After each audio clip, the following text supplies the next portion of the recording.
I am so sorry. I forgot to do the live. My bad, my bad, my bad.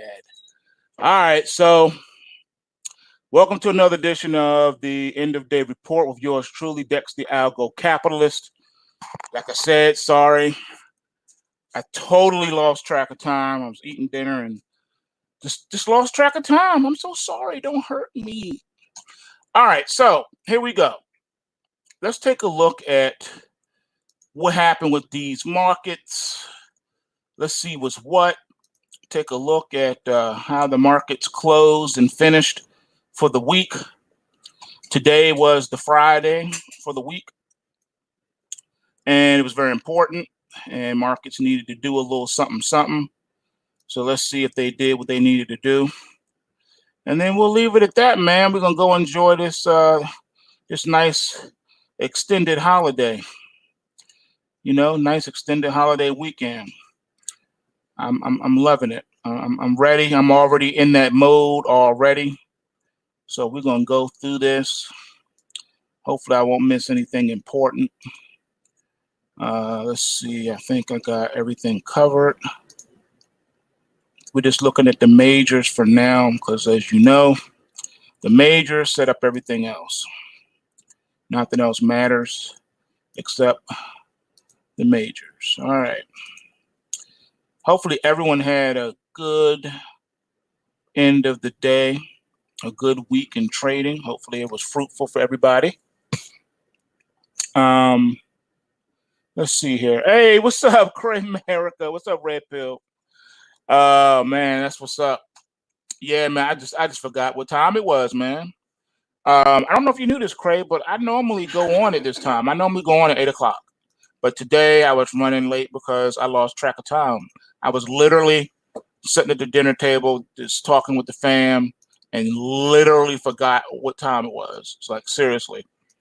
We were just having a really good conversation, and you know how that go. You get engrossed in conversation, and you just totally just lose track of time.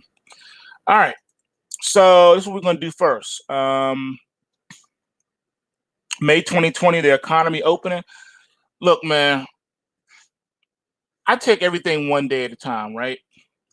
I'm happy for what we saw, you know what I'm saying, this week and whatnot, but I'm not hanging my hat nowhere. I am not. You're not gonna hear me say, "Oh yeah, the bull is back" and all this other. No, I don't trust it. I don't trust it. Not until it happens. And then, right as far as I'm concerned, it hasn't happened yet. It has not happened yet. All right, peep these charts. All right, then you'll see what I'm talking about. All right, so here we go. We're starting off with Bitcoin, right? See what happened today? Now, you would have thought there would have been more action today. I know it's Thursday, but it's like it's like a pseudo Friday because of the weekend. Nothing's trading tomorrow. Everything is literally closed down right now as we speak. No futures are trading. No Forex is trading. The only thing that's trading is crypto, and barely. Look at this bar. Look at this daily bar on the crypto. It's so almost microscopic on the Bitcoin, like no trading range. I'm expecting it's going to be this way over the holiday too. This is one of the reasons why we don't trade on holidays. We don't trade crypto on holiday. If you have an open position, you can manage your position with the pop method. Other than that, we do not initiate new crypto positions over the weekend. All right. So here it is. What we got? Okay. So the market right now, at the time of this video, it's playing it safe. Okay. It barely has bullish momentum. It's still hanging out here around the trend line resistance. And it's above the Kumo cloud now, and so is the trend line. And we got the weekly trend momentum. I'm gonna stick my neck out. I'm gonna stick my neck out based on the algo charts. All right, based on the algo charts. They are suggesting that the Bitcoin is about to break out to the upside in a powerful way. I'm hoping that it does. I'm hoping it does, but we will see. All right. Let me just check something real quick. Give me just a second.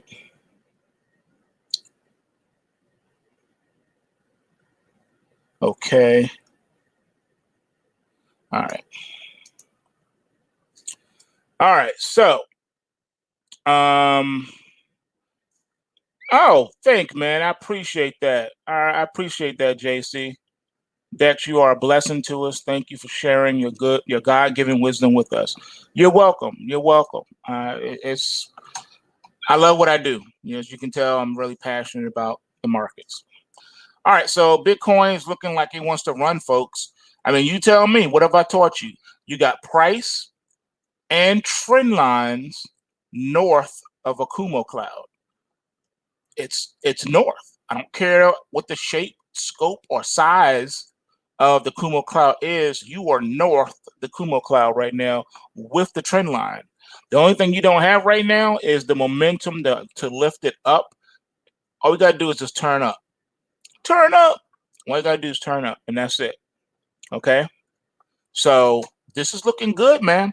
That's another thing, too. In case you guys don't know, you do have your PulseWave price trigger reports. The reports have already gone out. It's a done deal, okay?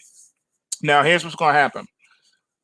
Since nothing's trading tomorrow, this report for right now that you have, like for the equities and the futures and stuff, is going to serve as your Monday report, all right? Because nothing's going to change. The markets are they're closed for the rest of the week. So the only caveat with that, I gotta double check on the Forex, and of course, obviously, I gotta update the crypto. So here's what's going to happen.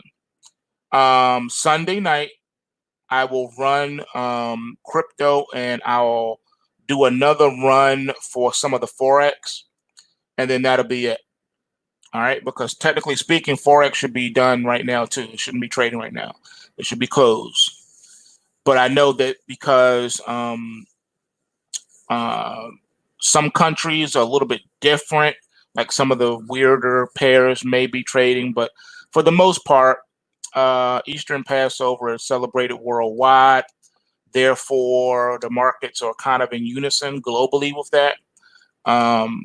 Same thing with Christmas, you know what I'm saying? So it's like a big deal. Believe it or not, it's a big deal. It's a pretty big deal. So anything that has to do with like Passover, Ramadan, Christmas, those are like really big deals when it comes to the market. So you got to take those things into perspectives, just like Chinese New Year, stuff like that. Those are really big deals in markets.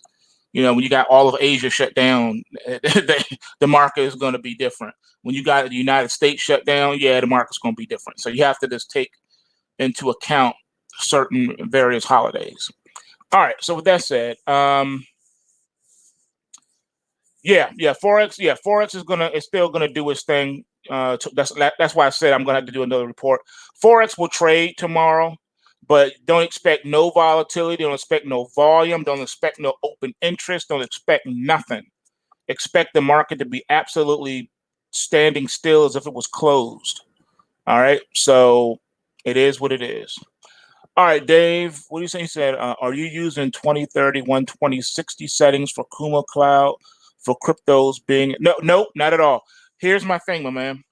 I don't touch the Ikimoku setups. I don't play with those. I leave those as default. I don't play with it. Not at all. Nope. And it doesn't matter that crypto trades 24/7. It's irrelevant.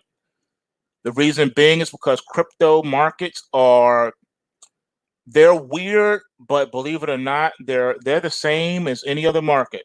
Forex Forex used to be our crypto before it came, because it was the only market that would trade, around the clock without technically closing.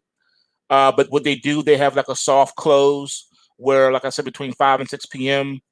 Eastern Standard Time, the market's kind of like settle down, and there you won't even hardly see a tick, because they're like kind of settling. They have a day, a fake day. A fake day for Forex is 6 p.m. Eastern Standard Time. Believe it or not, with the crypto between 5 and 6 p.m. Eastern Standard Time also, those markets tend to quiet down and whatnot as well. So it's kind of like a soft close, if you will. A lot of the online exchanges, they use 6 p.m. for their day. Their day ends at 6 p.m. as far as the way they close their stuff out. That's why if you notice on the charts, especially the weeklies on a crypto, Sunday is the first day of the week. So it's going to end. It's going to start on Sunday and end on a Sunday at 6 p.m. That's why I gave you the 6 p.m. Eastern Standard Time parameter, because that's when the charts will update and change. And that's why I say the Friday for crypto it lasts from Friday until Sunday at 6 p.m. Eastern Standard Time. It's a weird thing, but I think they kind of designed it that way because that's also when the Forex and the futures start trading. Forex and futures, they trade from, Sunday to 6 p.m. until Friday, and then they reopen Sunday, and that's how it goes. And so it's a weird little cycle, but once you understand it, then it won't bother you. You'll get it. You'll get it. All right. So let's see. So that's Bitcoin. Bitcoin, I have to call it, man. Even though we're not trending right now, and then we got a ticking time bomb, the way the momentum is starting to cross up here like this, I gotta say, price action and trend line is above the Kumo cloud. I would be shocked and surprised to see the market fall through this cloud and break supports next week. I would be shocked, to be quite honest with you, because that's not the trajectory of the market right now. The trajectory is higher right now. If I had to call it, gun to my head, where's the next price objective beyond the 7,500? It's going to be 9,000. The next price objective is 9,000 from where we are right now. All right. So that's what I'm looking at on the Bitcoin. All right. Looking at bonds, ticker TLT. Still in a bull market, but you've lost your momentum. You've lost it. This thing is supposed to be going this way, not this way. And you got the beginning stages of a bearish weekly trend momentum. Now, the weird part is I got stopped out of my TBT. TBT really didn't move. You got your initial movement, but then it just paused because the last 3 days, the bonds have gone nowhere. Inside day after inside day, we're just gone nowhere. Totally flat, nowhere. As if you would think the market was closed. It's not doing anything. So I had tightened up because I didn't want to get caught in a bond buying program. You know what I'm saying? Since the Fed just announced another 2 or 3 trillion bucks, something crazy today, right after the jobless claims report came out. The Federal Reserve, without warning, in between meetings, like I told you that they are prone to do, made an announcement of like an additional $2.3 trillion or something of liquidity. And they did that to make that market rally today, and it worked. The market rallied. Had they not done that, with that $7.7 million job loss in a week, making it almost like 15 to 20 million jobs lost in a month, yeah, I think the market would have cracked. So they did what they had to do today to keep that bull, man. All right, taking a look now at the Russell. Now, the Russell has been the weaker sister of the group. But I gotta admit, man, the Russell showed up, man. The Russell paid me my money. Let's give a hand clap for the Russell. Way to go, Russell. Way to push your weight around. I was shocked, man. The Russell let me capture these 2 daily bars. I'm good with that. I'm good with that. That's what's up. But now we got overhead resistance. All right, and we are still within the weekly bullish trend momentum reading. So we could probably make another run, get up here toward 1,300-ish, and then we'll reevaluate once we get up here closer to the trend line resistance. I think the market's going to do that because because Monday is going to be a question mark, I would say we probably by the end of next week will end bullish. Seriously, I think we may be bullish. But then once we get up here toward these resistance levels, that's going to be a good question. All right, this has room to run. So I'm still liking the Russell, and I'm ready to pull the trigger again. The Russell worked 2 days in a row, was able to capture both bars here. I like it. I have no complaints. I'm ready to do that again next week. All right, taking a look at the crude oil. All right, so you knew what happened with the whole oil supply thing. As soon as the story broke this morning, look what the oil did. It closed at the low of the day, man. It reversed. It looked like it was about to break out, and it just reversed. And that's off the back of the double crash alert situation. But then because we got this rally alert and then today's crash alert that canceled it out, all we've done now is go back into the trading range. So I'm just expecting the market to range again next week. It's going to be a day trader's market because we close down now. I'm expecting an uptick when the market reopens next week, and we'll see what happens. I don't know if we're going to break 20 again. I think right now it's just a flat market at this point. I liquidated all my oil stuff because it looked like it was going to move and pay me, and then all of a sudden it just went this way, and I was like, I'm out of here. I'm out. So I had to pull it. Sometimes you have to do that, especially going into a long weekend when anything can happen. You don't want to be that dude.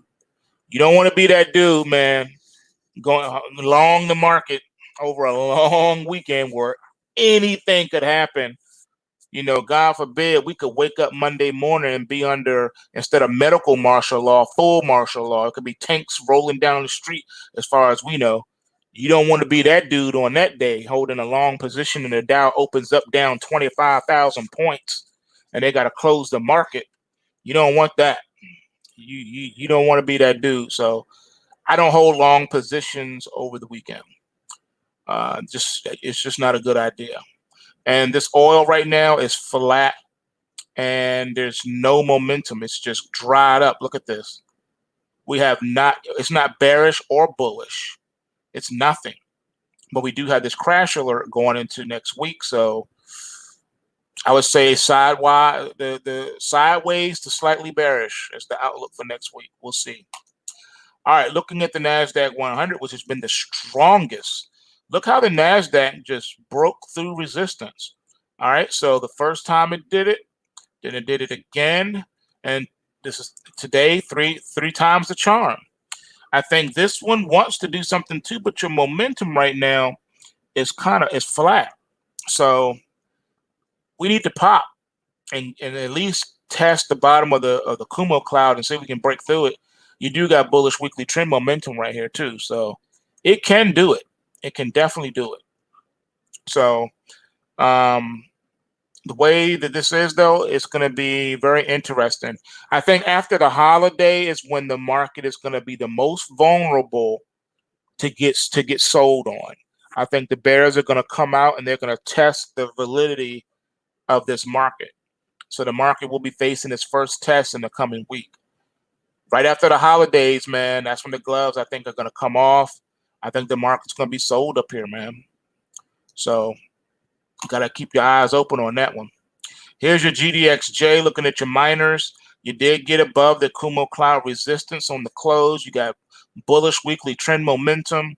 You got a bullish channel, uptrending channel. You do got to we need to have a discussion though about this gap though. We need to have a discussion about the gap. The gap's going to have to be closed back and filled before you can really boogie. But calling it the way I'm looking at it now, the momentum is turned up. And I think this market could make a real good run at the 41 handle, perhaps, maybe even 42. So this one's looking interesting. All right, but I want to see this back and filled first. I don't trust it until it does that, especially with that overhead resistance being the bottom of the Kumo cloud. All right, here's your Dow. You would think with these wild swings in the Dow that it would be one of the markets out of the 4 pairs that would be back to the bullish, but it's not. We're trendless. We got a ticking time bomb here. We do have bullish momentum though, but we also got the overhead trend line resistance. The market couldn't even at least touch that. Really? All the wild swings this market's been having, and it couldn't touch overhead resistance. Are you serious? No overhead resistance? All right, so this is questionable. Yeah, we got the bullish trend momentum, weekly trend momentum, but this overhead resistance is looking really powerful right now. It's flexing on us. I don't think that's a good sign. I think after the holiday, this one's probably going to get hit first. It's probably going to get smacked. So that could pull the rest of the indices down. All right, here's silver. Silver really dissed me this week. Silver, I am disappointed in you. The way you treated me today, that was uncalled for. I never did anything to you. You know what I'm saying? I never called you out your name. I never disrespected you. You know what I'm saying? I always owned you in public. I always said, no, she's with me. That's my chick. You know, I never disrespected you. And then for you to go and treat me like this, you stop me out on my long position. Then you get me short. You stopped me out there too. You made it look like you were going to drop for me. You didn't drop. Instead, you reversed on me and you didn't take me with you. You stopped me. You clipped me on both sides of the market. You took my money on the short. You took my money on the long. Thank God it was very, very stupid, super tight stops. And I may have lost a total of $5 altogether. But still, the bottom line is you disrespected me, Silver, and I don't know what's up. I think you and I right now, I think we beefing right now. I think we straight up beefing. You know, lose my number, Silver. Just lose my number for right now. I don't think I want to see you. I don't want to see your face. I don't want to talk to you. None of that. I'm going to holler at your prettier sister, Gold. I'm going to holler at her because she been looking sexy lately. You just been letting yourself go, so I ain't talking to you right now until you get your act together. You got your ticking time bomb right here. Your momentum is bullish, though, but only slightly. All right? It's not impressive. Yeah, you got an up channel here, but it's looking shaky. It's looking wobbly, weeble wobbly. And you backed off when you saw the trend line resistance. You backed off. You didn't close above it. And you got overhead resistance. And you got the bullish weekly trend momentum. What are you doing? Get your life. All right? Get yourself together and then we can talk again. But for right now, lose my number, Silver. All right, here's your sexy sister, Gold. Looking fine as ever. Look at that. Now, I will admit, you put some money in my pocket for me, girl. You did what you were supposed to do. You brung your pimp that money. That's what I'm talking about. All right. Yes, I had to do it. All right. Gold is my bottom B right now because she bringing daddy that skrilla. I love it. You got your upward channel right here. You got your nice, powerful momentum. You got good momentum. You broke for a second and then you regained it. I like that. And you're in a bull market. You were bullish momentum. And we got bullish weekly trend momentum. And you closed in the upper range of your bar. Are you, man? I'm taking you out tonight. I'm taking you out dancing tonight because you just made me super happy.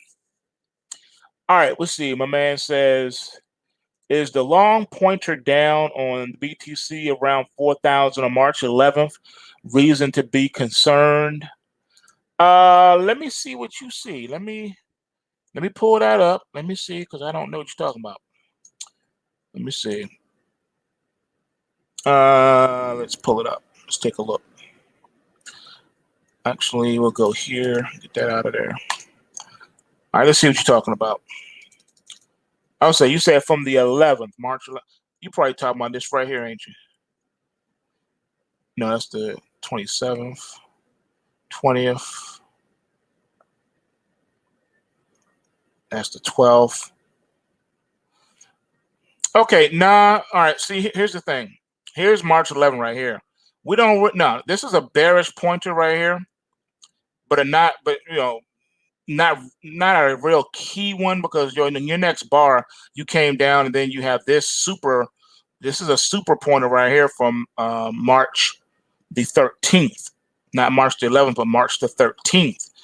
This one is a big deal. Now, if this is the one you're referring to, yeah, that's problematic. I can't front, but not really, because remember what I taught you guys. When you have these type of bars back to back like this, they cancel one another out and they create an elongated trading range. So this bar represents the top of the trading range. This bar represents the support or bottom of the range, which means you can expect prices to oscillate within this trading range for an extended period of time. And that's what we've done here. Look at this. This is weeks. This is a daily chart representing weeks, like 3 weeks worth of trading where the market has not broken rank. It has not gone out of the trading range. See how that works? So right now, the only real like gap I see is back here, but technically this bar right here took care of that gap. In addition to that, like I said, the pointer has been negated because of the range. It doesn't mean that price can't come back down here eventually and break through the floor of this. It's not saying that at all. What I'm saying is, instead of acting like a true pointer, though, this is acting more like an established range. Almost like the scenario that I showed you where you get the back-to-back rally and crash alerts. Like here you got the rally followed by the crash. This just represents now a range. The market respected it for a couple of bars, then broke out, then came back into alignment, all right, into the bar, stayed there for a minute, respecting the range, then it broke out, all right. Now it's trading within this part of the range, came back down, settling inside of this one here, still trading within that bar. See what I'm saying? See how the market works? So nah, I'm not going to say that we have an alert that we're going to come back down here and test it. We still could, but it's not as prominent as it would have been if the market was moving like this, like moving up like this, and then this bar appeared like right here in this train. Then I would have been like, okay, we got a problem. But nah, we're all clear to go on the Bitcoin. There's nothing stopping it from rallying at this point, is what I'm trying to say. It doesn't have any unfinished business on the downside. Not really. All right, let's move on. Okay, so here's the US dollar index. US dollar index, you can see, boom, boom, boom. We're in that correction zone. Bullish weekly trend momentum, but nothing's coming of it. And we got the ticking time bomb. Annual momentum just turned flat on the US dollar. And we are above par. But the question is, for how long, right? So we'll see on this one. This one right here, we have no intel on which way that thing is going to go for now. We just know at some point it is going to go. All right, so that's all I got, man. That's it. We had a really good week, made some good coin, and just about all the markets. We did good in Forex, we did good in crypto, we did good in equities, we did good on the futures. It's been a really good week, and now we're ready for round 2 next week. So everyone have a safe and peaceful and blessed weekend. Enjoy your time with your family, and we'll be back.